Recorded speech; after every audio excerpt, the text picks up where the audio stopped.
Hello again, dear class.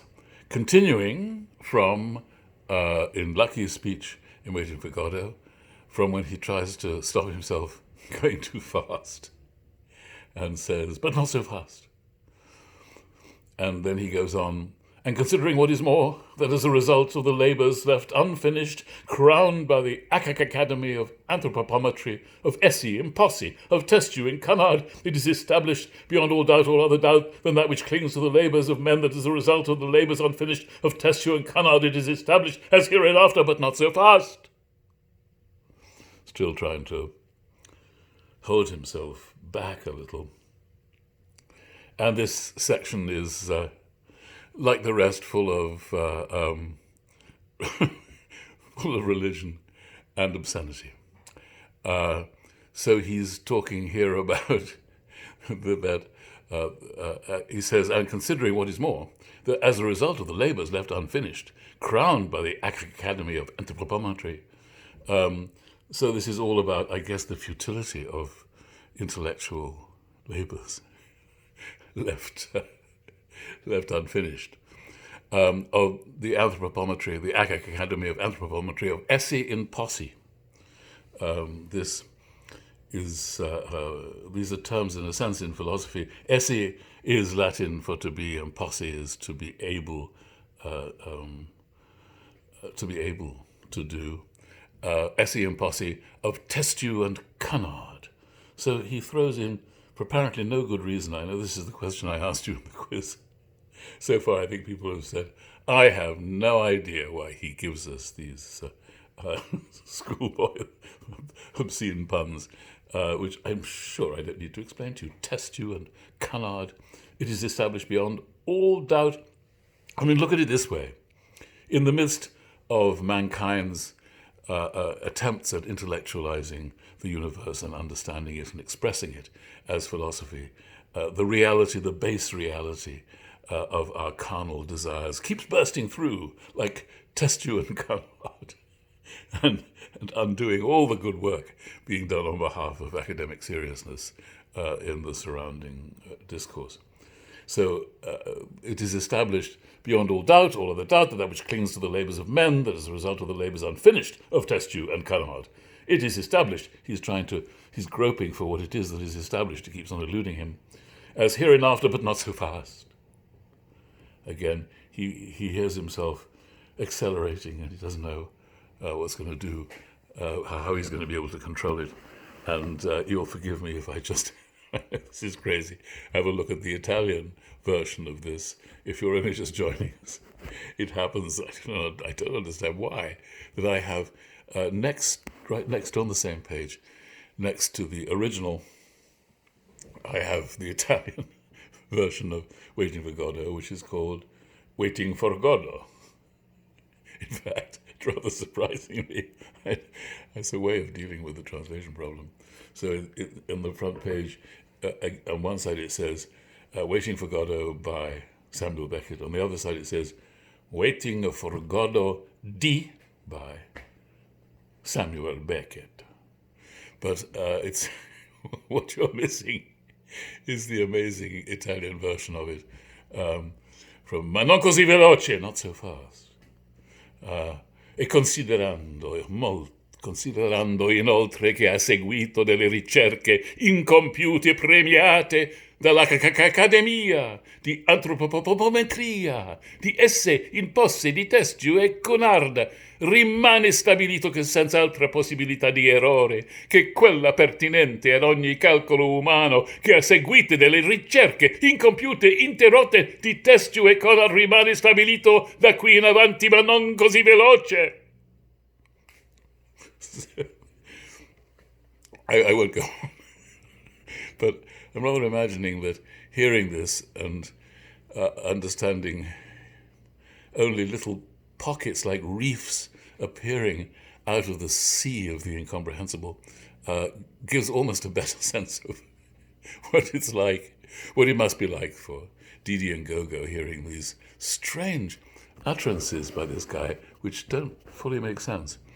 I'm reading them without an Irish accent.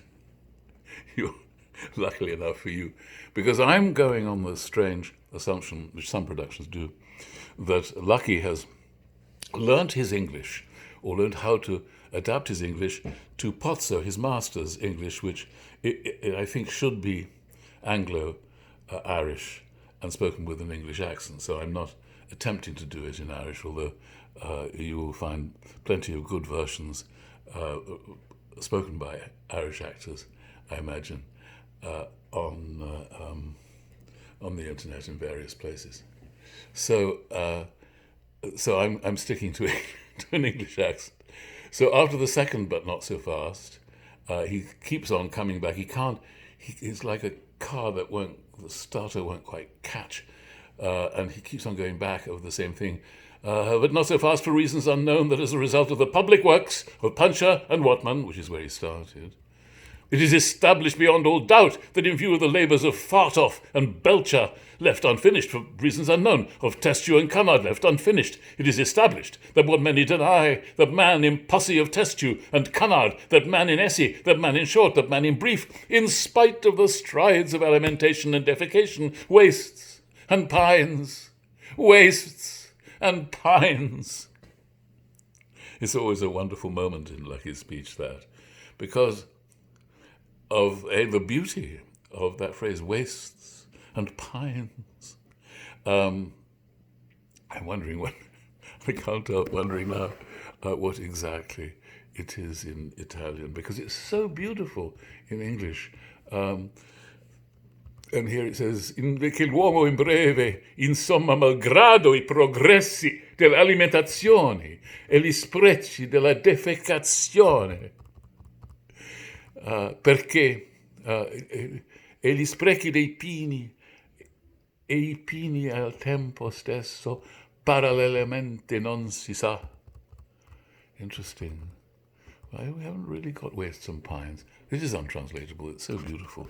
And it is actually, it makes grammatical sense. He's saying in spite of this, in spite of that, or the other, in spite of the strides of alimentation and defecation. Not only do we, mankind, eat better than ever it did, but it defecates better too. Nevertheless, man wastes and pines, wastes and pines. And in the midst of all this gobbledygook, that gorgeous lamentation in that phrase always sticks out so sweetly and sadly, no matter how fast he goes. You can't go very fast through wastes and pines, wastes and pines. It doesn't work at all. It slows you right down, which is the art of a good writer, is to force certain rhythms on you, whether you want it or not. So he goes on, and concurrently, simultaneously, for what is more, for reasons unknown, in spite of the strides of physical culture, the practice of sports such as tennis, football, running, cycling, swimming, flying, floating, riding, gliding, conating, camogie, skating, tennis of all kinds, dying, flying, sports of all sorts, autumn, summer, winter tennis of all kinds, hockey of all sorts, penicillin and succedonia. In a word, I resume flying, gliding, golf over 9 and 18 holes, tennis of all sorts, in a word, for reasons unknown, in Fackham, Peckham, Fulham, Clapham, namely, concurrently, simultaneously, what is more, for reasons unknown, but time will tell, fades away. So, in spite of human exercise with its inventive variety, which seems to include dying and flying, and even penicillin and succedonia, in a word, I resume flying, gliding, golf over 9 and 18 holes. For reasons unknown, in Feckham, Peckham, Fulham, Clapham. These are districts of London. It's hard to imagine that Lucky knew them except from a map, from Potts's instruction. Maybe he's, as a young Irishman, he lived in... Feckham doesn't exist. That's just like Testu and Cunard. Feckham.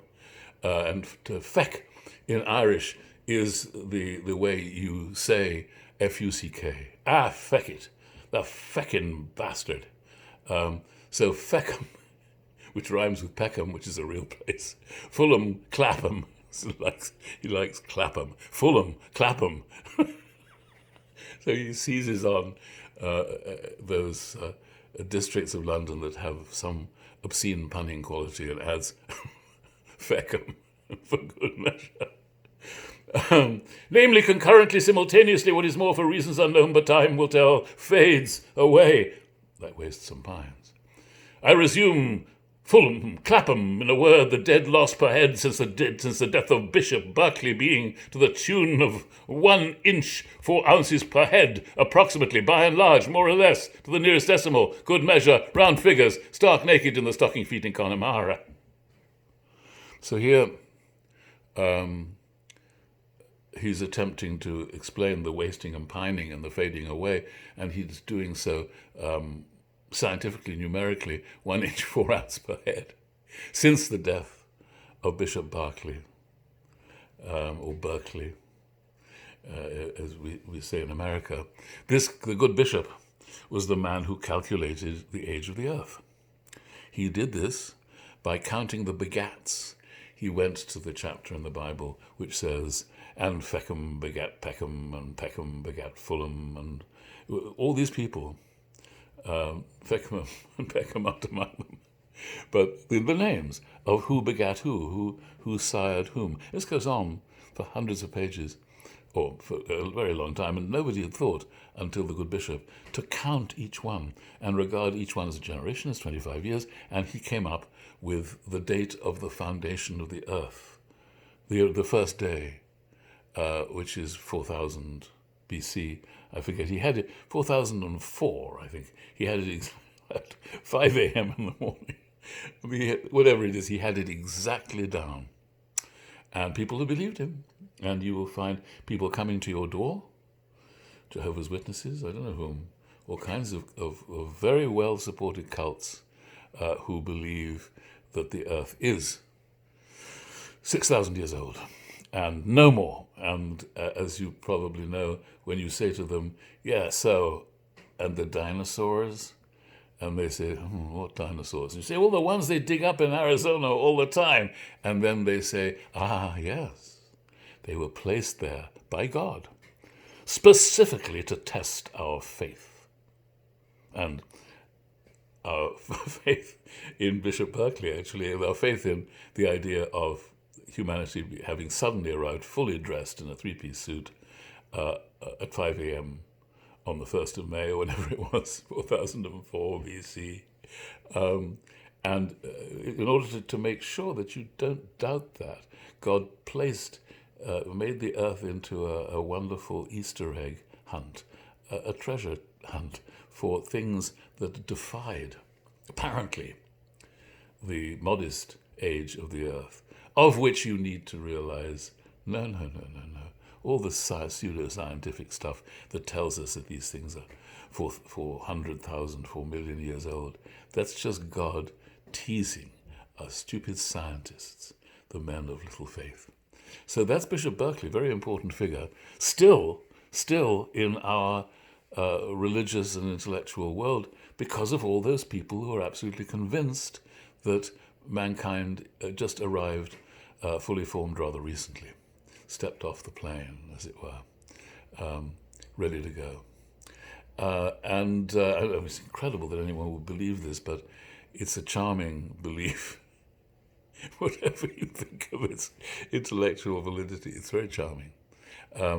So there's in a word, the dead loss per head since the death of Bishop Berkeley, being to the tune of 1 inch 4 ounces per head, approximately, by and large, more or less. Once he starts on these modifiers, he can't stop continuing as many as he can think of. So it's approximately, by and large, more or less to the nearest decimal, good measure, round figures, stark naked in the stocking feet in Connemara. So suddenly he's into this desperate attempt scientifically to describe the evolution of man. Suddenly he stumbles, as Beckett does regularly in his work, and it's, I think, one of the very important elements in the cocktail that is his work, into extraordinary beauty. Stark naked in the stockinged feet in Connemara. Connemara being perhaps the most beautifully named district of Ireland, or perhaps of any country in the world, Connemara. So naked in the stockinged feet. So not quite naked, naked all but stockings. I'm never quite sure what that means, but it sounds wonderful. Naked in the stocking feet in Connemara, in a word, for reasons unknown, no matter what matter the facts are there, and considering what is much more grave, that in the light of the labours lost of Steinweg and Petermann, it appears what is much more grave, that in the light of the light of the labours lost of Steinweg and Petermann, that in the plains, and again, there's a contest in this speech. Obviously, there's a struggle for coherent syntax, but there's also a contest between beauty and science. And here suddenly, he suddenly spills over the edge of his speech into, in the plains, in the mountains, by the seas, by the rivers, running water, running fire, the air is the same, and then the earth, namely the air, and then the earth, in the great cold, the great dark, the air and the earth, abode of stones, in the great cold, alas, alas, in the year of their Lord 600 and something, the air, the earth, the sea, the earth, abode of stones, in the great deeps, the great cold, on sea, on land, and in the air. So he's overtaken by this terrible vision, which he places for, I think, I'm not quite sure, in the year of their Lord 600 and something. This dreadful kind of post-nuclear vision of the world. It's something that haunted Beckett, as it haunted most aware people in the period of the writing of this play. Which is the end of the 1940s, the end of the Second World War, when the nuclear bomb, as such as we knew it, was a really very modest one. The atomic bomb had caused incredible destruction, and the fear was already then of a nuclear winter when there would be a nuclear war. And it produced a number of famous books in the ensuing decades, but already in 1950, it haunted the imagination of people who were wise to what was going on and prepared to open themselves to it and not go into denial. So here was this vision, admittedly placed in the year 600 of their Lord, but this terrible vision of the great cold on sea, on land, and in the air. So he's when you do the speech, by this point you're pretty much babbling. I resume for reasons unknown, in spite of the tennis, the facts are there, time will tell. I resume, alas, alas, on. In short, in fine, on, abode of stones, who can doubt it? I resume, but not so fast. And resume, the skull, fading, and concurrently, simultaneously, what is more for reasons unknown, in spite of the tennis, on the beard, the flames, the tears, the stones, so blue, so calm, alas, on, the skull, in Connemara, in spite of the tennis, the labours abandoned, left unfinished, graver still, abode of stones, in a word, I resume, alas, abandoned, unfinished, the skull, in Connemara, in spite of the tennis, the skull, alas, the stones, cannot, tennis, the stones, so calm, cannot, unfinished. And they're trying to get him to stop. They're struggling with him as trying to get him to just stop talking. And these words, the last words, come from a man being manhandled in order to stop him talking. And Pozzo clarifies the situation by saying, his hat! And Didi sees his Lucky's hat, and Lucky falls silent. It's like it's the magic sorting hat in Harry Potter. He stops. When he loses his hat, that's it, he stops. And so we remember out of that, the skull, fading. And that's the skull in Connemara returns a couple of times. If you go to Connemara, which I have, it's a very rocky, barren landscape where, as I always imagine, for no good reason other than my own fancy, if you're there, if you're Beckett, if you're walking on Connemara on the rocky hillside, nothing but stones, and possibly the skull of a sheep, most likely, rather than a human skull. The skull in Connemara. But that skull, if you came across it, if you came across a sheep's skull there on the hillside, on the barren, stony hillside in Connemara, it would look like, sheep though it be, somehow the emblem of that barren place. And Cunard, of course, on the page for the people aware of the shipping world in this period, in the mid-century, mid-20th century, it's actually Cunard, Cunard. Cunard were the great shipping line and the great passenger ship line, and which there was a Lord Cunard and a Lady Cunard, and they were kind of industrial royalty, I think. But mostly, most people who play lucky take the opportunity to say Cunard in order to make the obscene pun. It seems somehow more appropriate than Cunard, which is what the elegant passenger ships used to be. The Cunard line is still very much around in my childhood. For all I know, the Titanic was a ship of the Cunard line. So that's Lucky's speech, and you have to imagine it, and it won't get any better. It won't be any better if I have a go at the whole thing, because it'll just be like I did it now, only more of it. And you can do it in many ways. I've seen most wonderful performances of it by people who, having learnt the whole speech, which obviously you have to do, have been able to reproduce it as the patchwork expression of what was once a coherent argument, and to play it as a man whose mind is failing but is basically in the grip of what he was once able to express. Apologies, touching my face. That man, stop him touching his face. And I've seen it done in a number of different ways, but actually that's what happens if I don't touch my face. You get a glimpse of the raveled sleeve of care. Sorry, that's from the other class. I'm teaching a tragedy class in which we include Macbeth, who speaks gratefully of speech as knitting up the raveled sleeve, but which actually means the unraveled sleeve, the raveled sleeve of care as we sleep. It's so nice. We sleep, and sleep soothes away our care.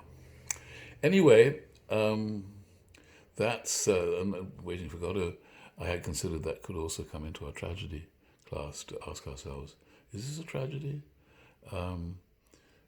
There's no, I say nobody dies because Pozzo and Lucky are in a terrible state in the second act.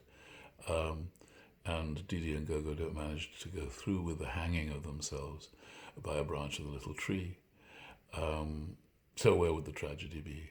The tragedy would be a tragedy of emptiness, a tragedy of meaning emptied out.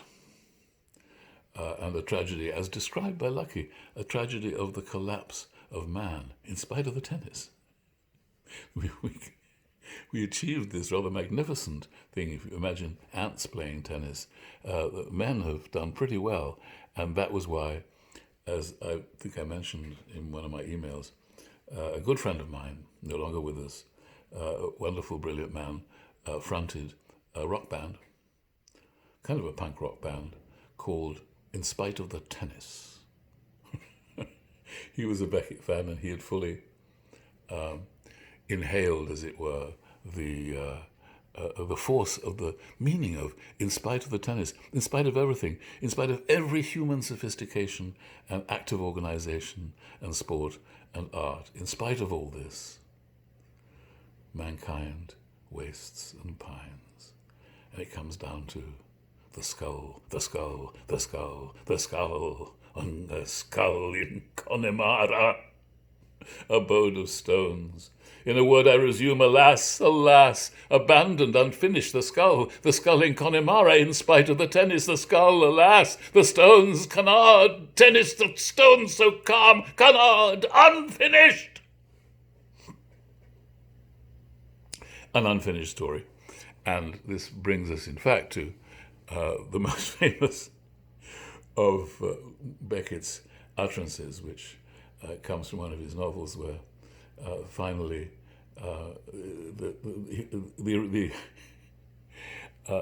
he expresses the meaninglessness of going on, and yet he does go on. Unfinished is the word for man and time and history, and that's true because even in this moment of catastrophe, of oncoming catastrophe, the tsunami supposedly to be unleashed on us by the virus, we're here, we're still here. It's unfinished, and I certainly want to be there with you after the wave has passed and we look again at what we are promised will be a new world, although somehow I doubt it. Stay well and safe, and I look forward greatly to seeing you after the